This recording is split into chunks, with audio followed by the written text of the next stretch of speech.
I think that you rightly point out that there are issues, or it is a global issue with it is a global violence against women, and I think that should be more of a reason, that should be more of a motivation for us to reclaim spares, public spares wherever they are, whether virtual or public, rather than leaving them. So it's fear should motivate you, or I mean it's not really fear, but the realization that there's violence and you might be, as a woman, might be exposed to more violence or hate than a man would be, should motivate you to come on much more stronger. And I don't think that I've never feared, or I've never sort of taken, like I've never sort of thought that, oh, I'm a woman, that's why I'm facing this. I don't think that I've ever had that thought. I'll add to that. I think nobody's quite as brave as Sana is, but yeah, she's very brave because and she's an inspiration. I mean, all of you here are an inspiration. But I think there comes a time when you have to say to yourself that is it worse to keep quiet and remain scared, or is it worse to speak out and face the risk? And I think I have come to a stage, perhaps in my life the last few years, where I've seen for myself that if I don't speak up, then I have the society that I deserve. So I need to speak up. Sometimes it is easier for us to speak in the social media than it is for us to speak in the open at activities that are, or protests. But more and more we're trying to speak in both spaces because it is important. It is important to be heard. And if we are not heard, if we do not say that we are against what is going on, if we don't say that this makes us sick to our stomach and that something should be done about it, then I think we will forever remain scared. So basically the alternative is so much worse. It is so much worse. And I think that is what gives us the strength to speak up, but still we don't have as much strength as she does. Sabine, you look like you wanted to say something. No, I just wanted to say that I think I'm a little naive about risk and fear. Yeah. I just don't think about it. And I think this has a lot to do with your early years and how you're raised. And I think I've been very fortunate to have a mother who, when I was 6, I used to ride a bicycle up and down my street, and then I was like, I have to get out of this gully. And when I was 7, my mother let me go. With a lot of fear in her heart, but I was allowed to let go, whether it was crossing the street or going out of her sight. And so I think there are many things that influence you as you grow up. So whether it's starting a new business or whether it's going out on the streets. I mean, so people have this, governments exist or operate around the premise of creating fear in people, right? Otherwise, how will they control you? ठीक है? तो एक तो उनका बहुत एक sinister, sorry, there's a sinister role that they play in this regard. And then there's this perceived fear. So I went to 9/0 a few weeks ago. I'm part of this collective called Citizens for Democracy. And I think it's really important for citizens to engage with political parties, however awful they may be. We need to know what they do, where they operate, where they sit, who the representatives are that we've elected into power. And if we don't know who they are, we cannot ever hold them accountable. So when I was going, that there were all the usual jokes. Oh dear, will you come back alive? Oh dear, if you're not back in 2 hours, shall we send someone for you? I mean, 9/0 is the safest place in Karachi. The press club. It is. I mean, think about it. What's going to happen at the PSU headquarters outside? And it was a very exciting experience. Frankly, I loved going there. I started going to their corner meetings. I want to attend corner meetings and for all the political parties to see how they operate. And Altaf Hussain addressed us for 1 hour. and they made a big point about saying, hey, look, we don't have fangs. They said this, we're normal people, the Rabta Committee, etc., which is the nerve center. So if you don't go out and you don't know what's happening, then this fear is largely, I mean, it's ridiculous. You need to tap into that. And the press club is, again, a very safe space. Now, are these protests productive? Do they achieve anything? I don't know. I mean, I question what protests should be like in the 21st century all the time. I don't have answers, but I do think about it all the time. But I think fear Really. If you feed it, it grows. And you just need to. Sorry, was that the safest place in Karachi or all of Pakistan? So now I'm going to be quoted. If you're going to quote me out of context, I know where you live. That answer helps all. Watch out, I'm Cindy. Karachi. I mean, again, another thing that I don't believe in generalizing. I can't speak for, I don't know what every Pakistani is thinking or, what people outside the circle that I interact with are thinking. I mean, how can you? So I don't know about it. He's made. So I think the space has opened up where they also feel that they need to be out there, and it's not just the US or the Western world or even Egypt where technology is being used. I think more and more people are seeing the advantages of having this discourse. Even the parliamentarians who know that there will come a time when perhaps the educated in this country, their vote will count. Right. Or they'll get up and vote. Yes, that's what I meant, that they eventually get up and vote. I think she has a question too, trying to. Why don't you go ahead first? It was more like a comment than a question, referring to the idea of fear and whatnot. I actually had the opportunity to play a role in Vagina Monologues last spring. I'm sorry, could you give us your name, please? My name is Alishba, and it was a very liberating experience to actually go on stage and do it. But it was not in Pakistan. It was in the States. So I was talking to one of my majors was also theater, and I talked to my professors, and I was like, I would really like to have this play done in Pakistan. It has been in 2003. Yes, I researched. Yeah, but it was I'll tell you what actually happened when I talked to a couple of people from the so-called liberal theater. Leaders of Pakistan. Their response was just horrible. I talked to my professor and I was like, I would like to go and do it, and then she gave me ideas how to incorporate it in this culture and how to actually make it kind of crafty and to actually bring in people and whatnot. Not to, the whole point of Vagina Monologues is to be explicit and be like, okay, this is it and it's in your face and you have to deal with it, right?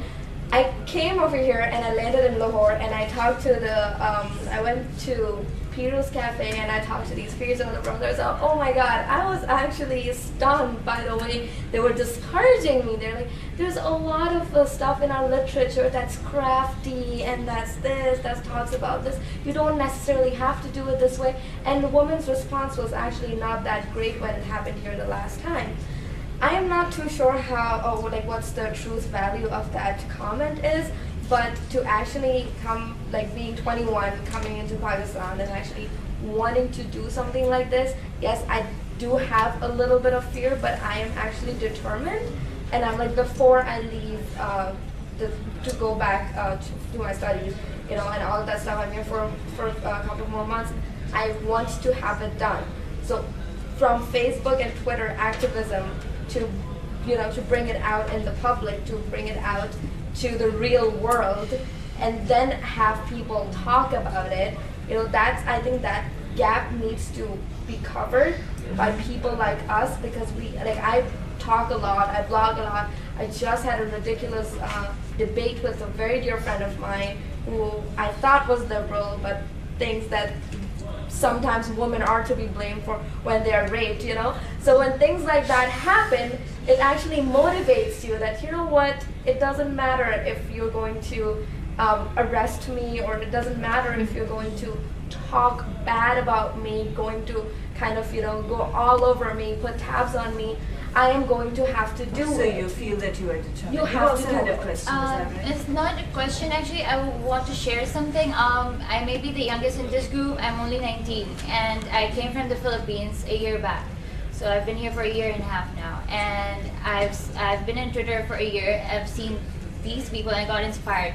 So what I want to bring up to this podium, the people who have actually the influence, is that in Philippines, I used to come from a convent school. And our school used to sponsor a NGO for women activism, women rights, abused women, abused children. It's called Gabriela. Jehan has been in Philippines. You must have probably heard about Gabriela. So our school brings us to those NGO centers to see the women, talk to the women. I mean, I don't have first-hand experience of abuse. And any of my family members. But I've seen the women, especially the poor ones, they don't have anyone to back them up. So I want that in Pakistan as well, because I've been studying here, I'm in pre-medical, I've seen the children, they don't really care about this matter. I mean, I'm here sitting with you while my friends are partying right now because the exams were just done. So I want you people who have the influence actually to go to the schools and influence these children who've got monies to even buy DSLRs and Blackberries to actually come and sit with the NGOs and see these children, especially and the women who are abused. And in this way, they would learn a lot. And they are like the mass population of Pakistan is the youth below 20. So they would really do a lot of influence. But yeah, there is something to be said about. Yes, go ahead, Sabine. So here's where I think brand building is really important. So activism in Pakistan is really, it's a pejorative word. People look down on, so there'll be stereotyping, or there'll be the NGO auntie, stereotype, there'll be the, Right here. you know,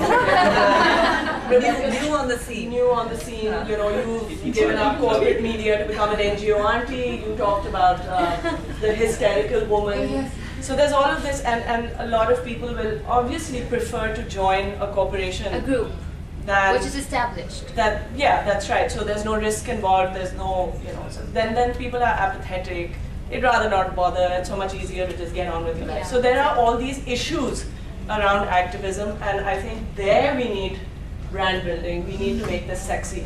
And get people inspired to, you know, and you can volunteer, you don't have to give up everything that you're doing to you know. Yeah, we so volunteer I want from school. to add to that. So we started to do this with the Take Back the Tech campaign. We've gone to universities, and Faria went with Nigat and Shahzad to Gilgit. Nigat and Shahzad also went to Quetta.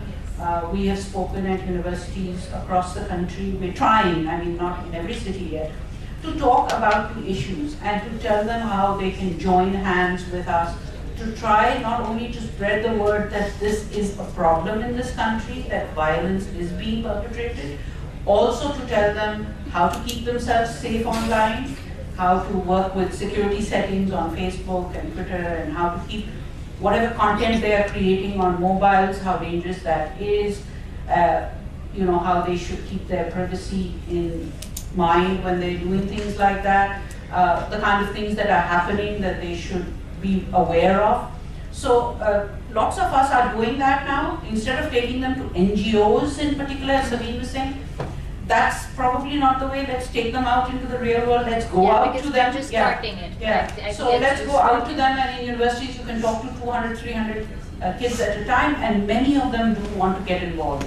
And I think at this stage, if Sana can talk about the floods and how they got involved and worked with women and children, I think that's something that... Before that, I want to talk to Rebecca, and blogging in Egypt is huge, right? And very influential, So how is it, go ahead, what did you want to say? And my question is, how is it that people are blogging in Egypt, they're being taken seriously, and it is in fact something that is hip or sexy, as Sabine put it? Yeah, I guess before I forget, I just wanted to suggest that maybe in your school, try to create like a group and invite people to come and talk, maybe on different social topics. With that, I would want to add what Sabine just said, that without a strong backup organization, they wouldn't really come with me. And we need someone to influence them. It's really easy to encourage the youth. It's easy to take them out of their classrooms, and it's easy to mold their minds. So I think that more than the elder ones in our country, it's the youth who can actually make a change, and they should be aware of these things. Yeah, we've been asked to make partnerships with a lot of youth organizations, and it's great, and we're trying to do it. But it's also important for you to reach out to the people that you want to come and engage with you, so that they know, and so that you guys have a support network in your school existing, ready to act, and so you don't have to wait after they come and talk to you. Then you can join right away. Write a letter to the Express Tribune. I think that's where organizations like Gawahi and Take Back the Tech comes in, because they're going to the ground level and to the schools and colleges. And the writers are basically the youth, right? Yeah. And Kauai, Contributors, Yeah. yes, that's right, the most young. I'm not like a blogger per se. I'm not like in that community so much. We intersect, and some of my partners in Harassment are more active with their blogs. But it did become very popular a couple of years ago because it was a new voice. Our media was very controlled. I hear your media is really open, or relatively open. No? Okay. Depends. They are okay. Relative. Okay. Most of our media was state controlled. We didn't have any independent voice. So when the bloggers started, taking videos of police brutality, or very soon after I started working with harassment in 2005, I think in 2006, one of the bloggers posted video footage of mass harassments downtown in Cairo, where women in abayas were chased and their clothes ripped off. This is very powerful, and it's shocking, and it wasn't seen before. So I think that started it, and then it grew, because then the media, the mainstream media, maybe first in the West, like international press. I'm not really 100% sure of that, but I think the international press took notice first and started, getting their news from the blogs, and then our media kind of opened up a little bit. Now we have a strong independent paper. There's more TV news that's independent and international now. So they kind of opened the door.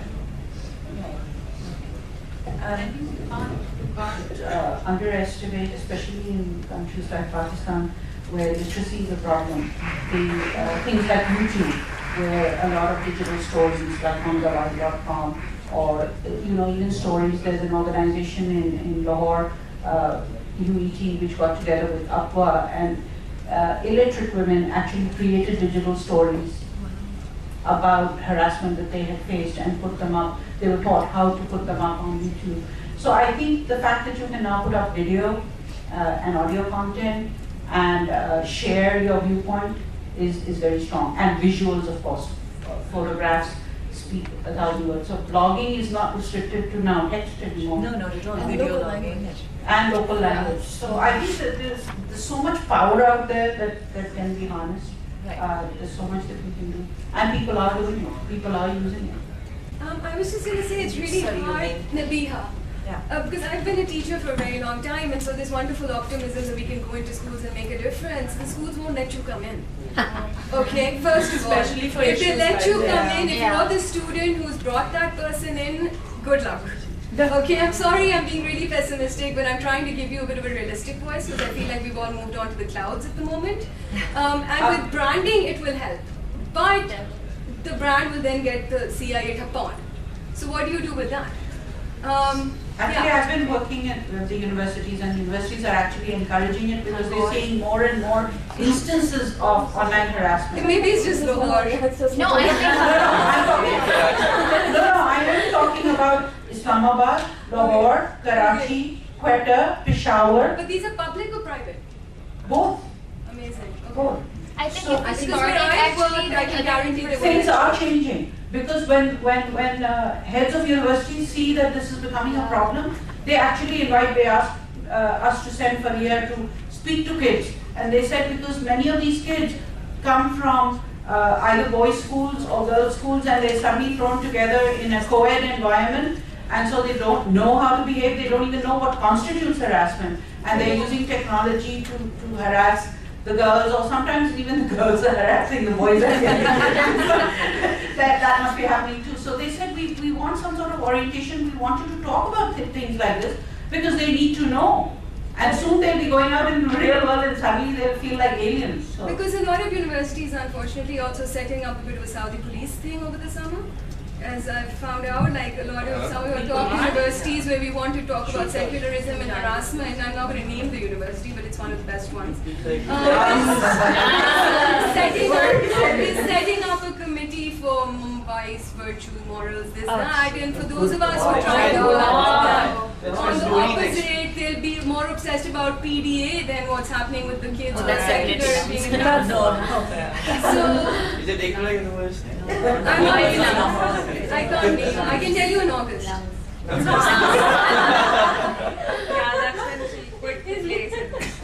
So I'm really happy to hear that, but I guess I've just had a bad experience. Yeah. No. I mean, it's true what you're Well, saying.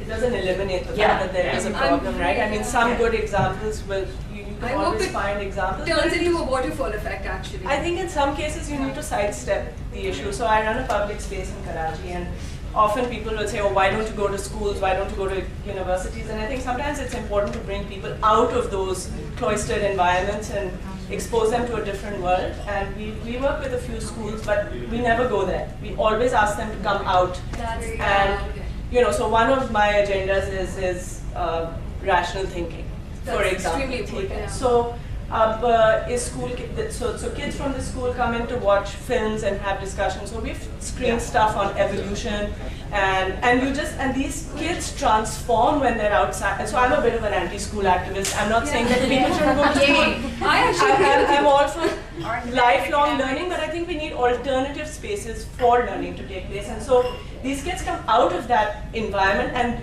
they're different. Yeah.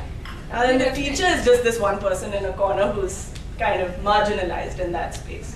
And then you have a great opportunity to get them thinking. And that's all you can do. You can just plant a little seed.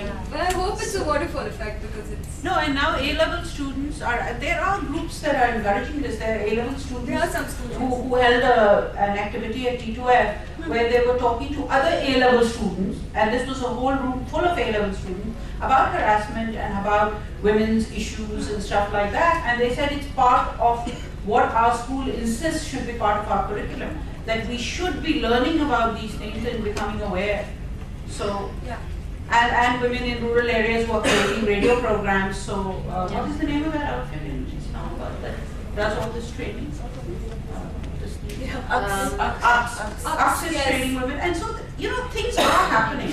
It's starting. It's starting, I and just we need to just sort catch of on. more aggressively go with it, Yeah. because I think it's still very slow. And But as Naveen said, one person or in groups of individuals can't do it. Everybody needs to get involved and do what they And can. patience. I mean, And one of the patience, first yeah. rules of activism is, you've got to be resilient and patient, and it's like learning classical music. yeah.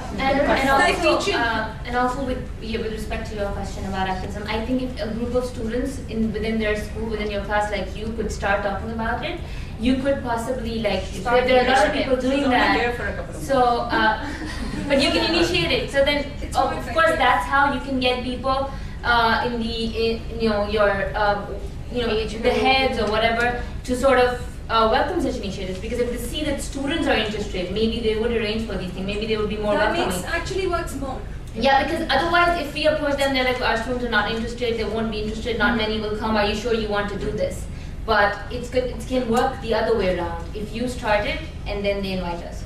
I think you were talking about branding and how groups are going to be labeled CIA organizations and stuff. I just want to say I kind of go back to some of those things were expressed, and I think that it's kind of up to organizations as well, besides individuals, to take a stand and say but we they'll get believe in WAF. something. They have WAF. They have no the Women's Action Forum. They have no sort of agendas. They've been trying to work for 30 years. But they're constantly being accused of being agents and all of that. Well, you have to I think we shouldn't worry about that. I think we should worry about Yeah. You that. have to know it. Just Yeah, I ignore think it. it needs to be Ignore it. It doesn't matter. There's a point where you just take a stand and say this is what we're going to do. You're talking about organizations. This is like I have a personal story. Like my family doesn't seem to agree with my liberal ideals, and you're talking about organizations being called that. I've been called that by my dad. He's like, you are an imperialist. They have brainwashed you. They want people like you in CIA who are people from here but have their mentality. And I'm like, Dad, what are you talking about? So it's like a thing that needs to change. But from if the students grassroots started, and it worked Yeah. so well. If you look at the lawyers' movement, when the students started movements within universities, and then the faculty got involved, and then the outsiders got involved, and then it became massive. But it started with the students. Yeah. But then if you're also like starting with like students and going into schools and whatnot, my concern with social activism is that a lot of the things and a lot of liberal ideas and whatever that I've been coming across and the people that I'm meeting this summer that I actually never knew existed in Pakistan, like the liberal ideas and whatnot,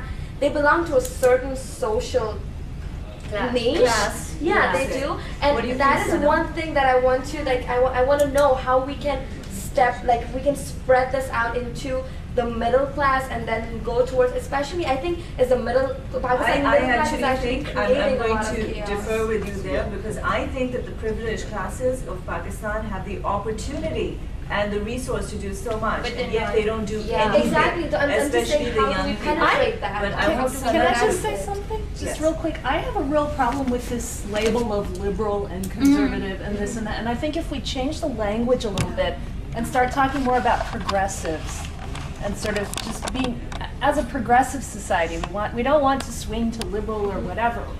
There's political freedom. Anybody can be what they want.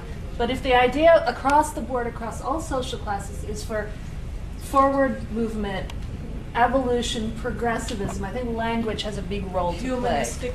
Yeah, as opposed to secular, because when you say Language secular, holistic everyone starts approach. freaking Yeah. out. Oh, you're an atheist. Definitely. So we need to think about the language that we use But as another tool to further our aims. I do want Sana to say something. I do believe that language and labels should be systematically used to polarize public discourse, which is what's happening. We don't have that much public discourse. But I would agree with Naveen as well on this. It's not as polarized as it seems. The public discourse is polarized, but the ground reality is completely different. The middle class has the opportunity to do it. They can do it. We can't force people who are hard at earning, they have limited resources to make a difference. So if they can't do it, we'll have to do it for them, right? So if there's a middle class or an urban elite or whatever you want to call that, that shouldn't be an excuse for not doing it. I think we're just. I think that was not my question. My question was like, how do we actually go and talk about changing mindsets to people who are not even open to any sort of Yeah, it's when discourse like you know that. Sabine was right, interacting with political parties because They have you know, them as Actually, yeah. interacting in general. Yeah, All yeah, kinds of people especially and- with the political parties, with the race, and that's how you channelize. Listen, I don't know, what is your name? Alishba. Alishba, you see what happens is don't let that distract you or stop you. Because there will always be people who will disagree or violently disagree with what you say. Concentrate on those whose mindsets you can change. And once that momentum is created, those people will also come on. And I've I seen guess that everyone happen. wants to say something. Sorry. And then I I don't- We're very aggressive.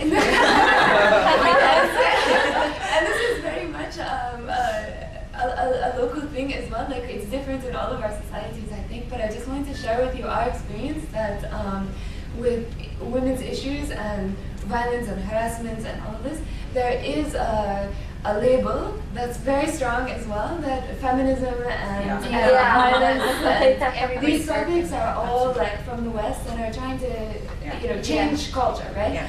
But what we find is, like, if we leave all of that, if we leave like we don't label ourselves, we don't call ourselves a feminist movement, we don't call ourselves, we just ignore it, whatever. We're doing this work and we find that if we just talk to people like without vocabulary, then every woman of every social class disagrees with violence, and it's easier to just kind of make a personal connection, and we find that it stopped being an issue. Like changing the mindset of like, maybe women who are illiterate or women from the poorer classes or something. We don't have to change anything. We just find that if we talk differently and make a more human connection, there's a lot of traditional, religious, like historical commonalities that work in our favor. We're not doing anything outside of our culture and traditions with harassment, with violence and everything. So we just have to be creative ourselves and find these ways to talk about it. I want to ask something. In one of your interviews, I saw that you're also sending across a manual to the United States. Isn't that right? Yeah. So when we're talking about repressive societies like ours, how does that make sense? Can you explain? We're trying to put together a best practices, lessons learned kind of guide, because a lot of countries have requested to adopt harassment in their countries, and the first one was the States. Yeah, South Africa, Lebanon. There's a lot of countries that have. And now requested. Pakistan. No, Pakistan. Yeah. We're really happy. You're going to be the first. Yeah, actually. excellent. Yeah, there's been a lot of requests, so we're super excited. Yes, I think, and I'd like to follow on that, and that's what I've been thinking the whole time. Is it's not about society, the difference in societies, because speaking as an American, there are so many issues that are similar to this right now. For example, you brought up you had a discussion with someone you thought was very liberal, but who said, well, sometimes if someone's raped, it was really there. That's the latest movement in the United States, the feminist movement. It's slut walks, exactly. And to say, it doesn't matter what kind of makeup they were wearing, it doesn't matter what clothes they were wearing, it doesn't matter if she looked a certain age, that no means no. And even in the most respected media outlets in the United States, the first thing, whether it's a high-profile celebrity rape case or whatever, the first thing they do is probe the woman's sexual history and what they were wearing and what is their, and that's irrelevant. And so it's not about that this, one society is more repressed than the other, or more liberal or more advanced. These are issues that are global, and I think that that's something that's really important to remember. Absolutely. I think some of the language needs to change, as Rebecca was saying, because what's happened is that some of the people who started some of these movements in Pakistan, or elsewhere perhaps, have started adopting, I have noticed, and it irritates me, because they've started adopting the language that has been used by human rights organizations and people, and you see the same words being used and they begin to bug me. Because everybody expresses themselves in different ways, but when you hear the same thing over and over again, you think it is propaganda, and it is, because that language is brought in by somebody else from something that has happened somewhere else, and that's when people who are not so well educated, or people from different class structures, will feel alienated because you are using vocabulary that doesn't relate to them. Whereas there was when there was a rape incident and it was being reported on one of the TV channels. My housekeeper was listening in, and she said, she said to me, how can this be allowed to happen, and how can anyone justify this? Any of these politicians or people who are saying that she was dressed this way or that way. So she has the common sense. Don't think she doesn't have common sense just because she doesn't have a formal education. She's aware, and she's fearful for her daughters. She's fearful for her sons. So I think it's the language that tends to alienate sometimes. Okay, in conclusion, because I'm hearing that the other panels are also coming to a close, I'd like all of you to make some remarks, starting with you, Sabine. We're kind of out of time here. I think we took all the questions really that we had in the audience, right? So Sabine, you want to start? Well, I mean, just in closing, I want to address your thing about the vagina monologues and doing it here, and just use that as, we talked about fear, and I said I was naive about it and I don't really care, but that doesn't mean that one shouldn't be prudent. And you have to, as an activist, one book that I would recommend is Rules for Radicals by Saul Alinsky. It's an old book. And one important thing that he says is to be familiar with the territory in which you operate. So whenever I go to a protest, I make sure that I wear smart footwear. I mean, I never wear heels anyway. I was just going to say. But so wear shoes in which you can run if you need to. Know your area. Know how you can escape. I mean, I had an awful incident at the press club, which I did say was safe, but other than when you're talking about the blasphemy law, where I nearly got attacked and potentially killed. And so we did need to escape from the back, thanks to a journalist who tipped us off that the Jamatis were waiting for us outside. And we did escape from a back route, so at least, so you've got to be prudent, and you have to analyze your environment. There was an incident at the Shanacht Festival a few years ago where a painting ended up destroying the entire festival. Now, an artist always has the right to create art. A curator has a responsibility to analyze the environment in which he or she is operating, and that affected the work of a lot of us. That 5-day festival came to a grinding halt on the first day. So it's important to think about where you will stage this, who will come. You don't want to get killed for your causes. You have to live for your causes. And I can't reiterate this enough. You're no use to anyone dead.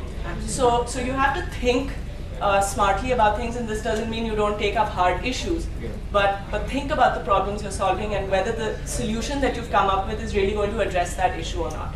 And as far as reaching out and building momentum, I think it's important to develop a personal philosophy about the kind of change that you're going to affect in the world. We're on Earth for a short time. You've got to pick and choose. There are many battles to fight. Pick a few, one even maybe, which will be more than what a lot of people do in their lives. And if you begin to change even a few people, you know, that's a lot. And real meaningful change needs a lot of time and investment. So, you know, if you turn around and say, oh, I spoke to 5,000 students and now, you know, about activism or about women's rights or whatever, you really haven't gotten through to them, right? What can you do in one session? So I'm not a huge proponent of scale. I think that, and I don't know what the solutions are. Small companies function really well. They're nimble. They can do great things, innovative things. Small communities manage to do great work. So I think it's important to do small things effectively, really well, and then team up and learn to cooperate instead of compete with people and build momentum in that way. So a lot of what I gathered from the comments and a lot of what I gathered from the audience and what we were talking about is there are a lot of buts in it. There are a lot of reluctance. We know exactly what our problems are. We know exactly what might be the solutions, but we tend to sort of lean back and think that it's not going to work out. I think from my own experiences, which aren't much like huge, like other people on the panel, this much I can say that once you just start off, you will have people to support you. Like I'm here sitting with these people who've practically given their life to the causes that they want to, have done a lot more than I have. But I'm sitting right here because part of the reason why, because maybe because they're too kind, and also because I wasn't reluctant in doing what I was doing. I thought that I'd put it on there, what's the worst that can happen? People won't like me, that's it. So whatever ideas you have, do the little that you can. You'll fail, I'm still trying, we're all still trying. But just go ahead and do that. And one more thing about the idea of mindset, I'll just take a minute to address that because we keep hearing that a lot, changing mindsets.